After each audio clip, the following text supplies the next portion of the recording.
اعوذ باللہ من الشیطان الرجیم بسم اللہ الرحمن الرحیم السلام علیکم ورحمۃ اللہ وبرکاتہ۔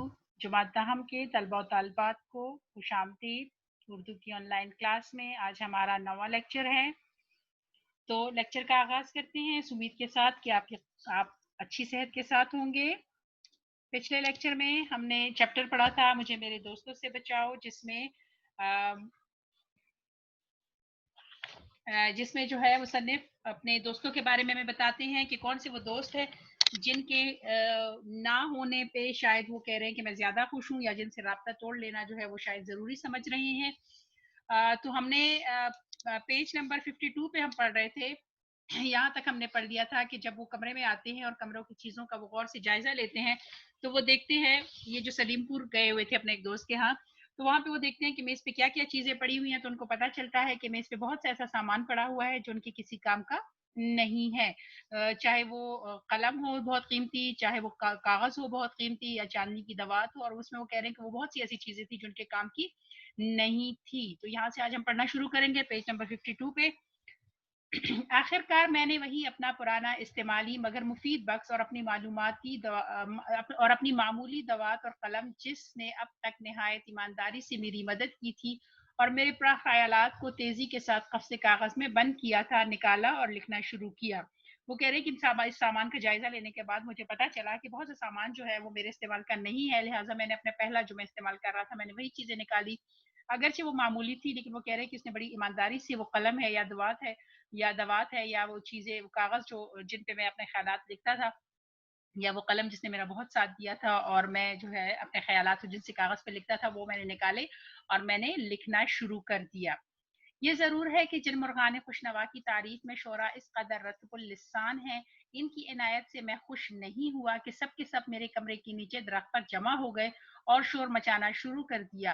اچھا جی، اب وہ کہہ رہے ہیں کہ وہ مرغان خوشنوا اچھی آواز میں گانے والے پرندے، یہ وہ پرندے جو بہت خوبصورت آواز میں گاتے ہیں، اور وہ کہہ رہے ہیں کہ جن کی تعریف میں شعراء حضرات جو ہے وہ ہر وقت رطب اللسان کہتے ہیں تعریف کرنا، زبان تر ہونا، ٹھیک ہے، یعنی شعراء جو ہے وہ ہر وقت ان پرندوں کی خوبصورت آواز کی تعریفیں کرتے رہتے ہیں، لیکن وہ کہہ رہے ہیں کہ مجھے اس وقت ان کی آواز ذرا بھی خوش نہیں کر رہی تھی، کیونکہ وہ سب کے سب میرے کمرے کے نیچے درخت پر جمع ہو گئے تھے اور جیسے شور مچانا شروع کر دیا تھا، اور ان کے شور سے میں جو ہے مجھے اس وقت یہ شور اچھا نہیں لگ رہا تھا اور میں ڈسٹرب ہو رہا تھا، تاہم میں نے کوشش کر کے ان کی طرف سے کان بند کر لیے اور کام میں ہماتن مشغول ہو گیا، یعنی میں نے کوشش کی کہ ان آوازوں پہ توجہ نہ دوں اور اپنے ہی کام پہ اپنا کام جو ہے وہ جاری رکھوں۔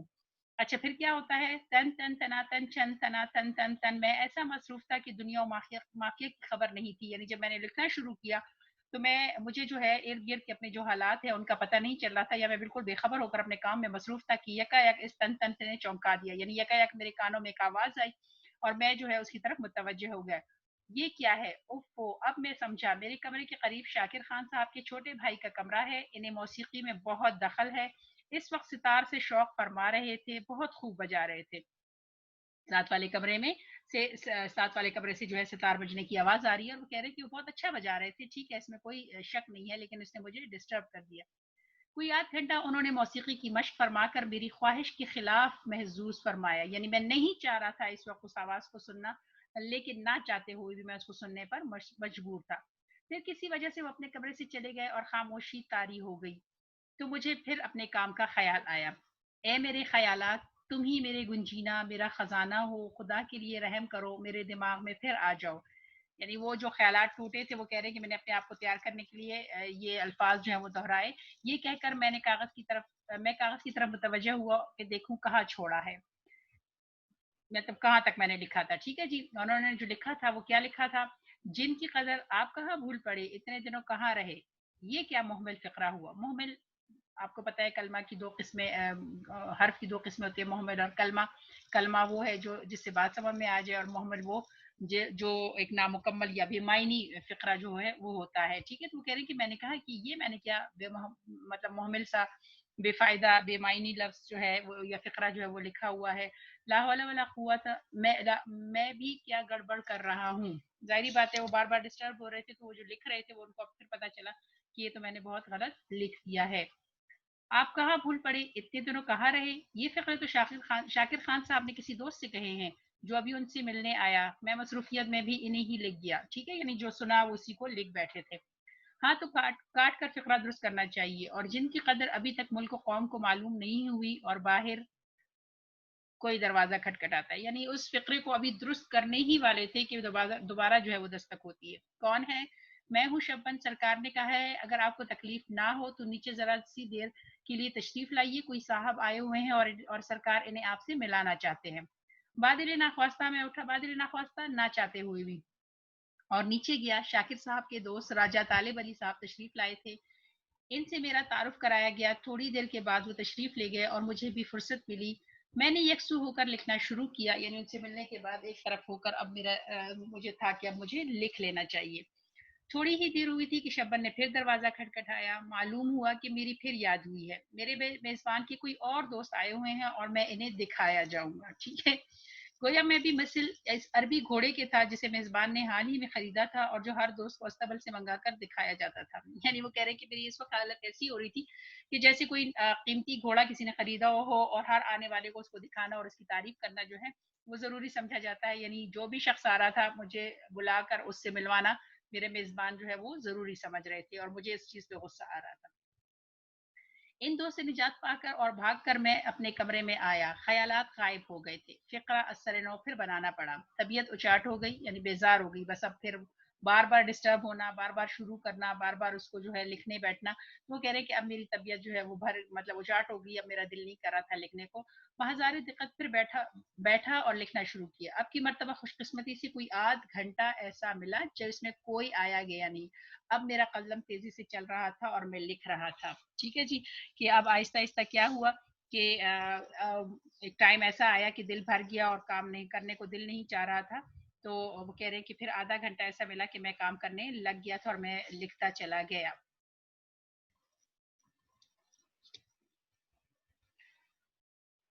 اچھا جی، کیا لکھنا شروع کیا کہ ہم کو کامل یقین ہے کہ ہمارے ملک کے قابل نوجوان جنہیں تفتیش اور تحقیقات کا شوق ہے اور جو کولمبس کی طرح نئی معلومات اور نئی دنیا گو وہ علمی دنیا ہی کیوں نہ ہو کے دریافت کرنے کے لیے اپنی تئی۔ کولمبس کون تھا؟ کولمبس جو ہے ایک یورپی جہاز ران تھا جس نے ہندوستان کی طرف سفر کرتے ہوئے براعظم شمالی امریکہ دریافت کیا۔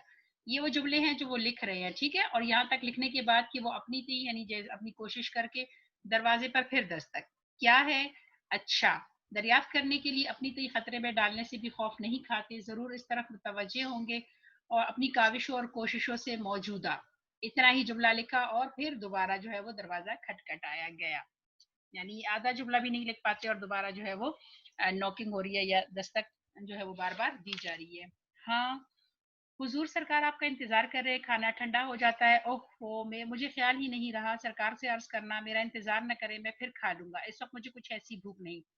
اچھا پھر وہیں سے جملہ لکھنا شروع کرتے ہیں، اور آئندہ نسلوں کو زیر بار احسان کرے گی یہی نوجوان ہے جو قوم کی کشتی کو خدا کی مدد پر بھروسہ کر کے خطرات سے بچاتے ہوئے اور ساحل مراد تک پہنچاتے ہیں، زندگی اور موت کا لائی حاصل مسئلہ نہ حل ہونے والا، ٹھیک ہے، نہ حل ہونے والا مطلب دستک۔ اتنا ہی جملہ لکھتے ہیں کہ دوبارہ جو ہے وہ دستک ہوتی ہے۔ کیا ہے؟ سرکار کہتے ہیں اگر آپ تھوڑی دیر میں کھائیں گے تو پھر ہم بھی اسی وقت کھائیں گے، مگر کھانا ٹھنڈا ہو کے بالکل خراب ہو جائے گا۔ اچھا بھائی لو ابھی آیا، آخر تنگ آ کر جو ہے وہ کھانے کے لیے چلے جاتے ہیں۔ یہ کہہ کر میں کھانے کے لیے جاتا ہوں، سب سے معذرت کرتا ہوں، میزبان نہایت اخلاق فرماتے ہیں، چہرے پر تھکن معلوم ہوتی ہے، اخلاق سے فرماتے ہیں چہرے پہ تکن معلوم ہوتی ہے، کیا بہت لکھ ڈالا؟ دیکھو میں تم سے کہتا تھا نا کہ شہر میں ایسی فرصت اور خاموشی کہا، سوائے اس کے کہ میں آمنن اور صدقن کہوں اور کیا کہہ سکتا ہوں، یعنی میں ان کے ہاں میں ہاں ملاتا کہ ہاں جی واقعی میں آپ ٹھیک کہہ رہے ہیں، مجھے ایسی خاموشی اور ایسی فرصت جو ہے وہ شہر میں نہیں مل رہی تھی۔ اب کھانے پر اصرار ہوتا ہے اور جس چیز سے مجھے رغبت نہیں وہی کھلائی جاتی ہے، رغبت نہیں یعنی جو چیز میں پسند نہیں کرتا بار بار وہی، یہ لے جی یہ لے کھائیے، کھائیں جی یہ بڑا مزے کا، یہ کھا کے تو دیکھیں، یعنی ایسے اکثر ہم لوگ کرتے رہتے ہیں۔ تو وہ کہہ رہے کہ مجھے جس چیز کو کھانے کا شوق ہی نہیں ہے مجھے بار بار وہی چیز کھلائی جاتی ہے۔ بات کھانے کے میزبان صاحب فرماتے ہیں سپہر کو تمہیں گاڑی میں چلنا ہوگا، میں تمہیں اس واسطے یہاں نہیں لایا کہ سخت دماغی کام کر کے اپنی صحت خراب کر لو، ٹھیک ہے جی۔ ان کو لگ رہا ہے کہ لکھنے والا صاحب جو ہے وہ بہت کچھ لکھ گئے ہیں، اب ان کو آرام کی ضرورت ہے۔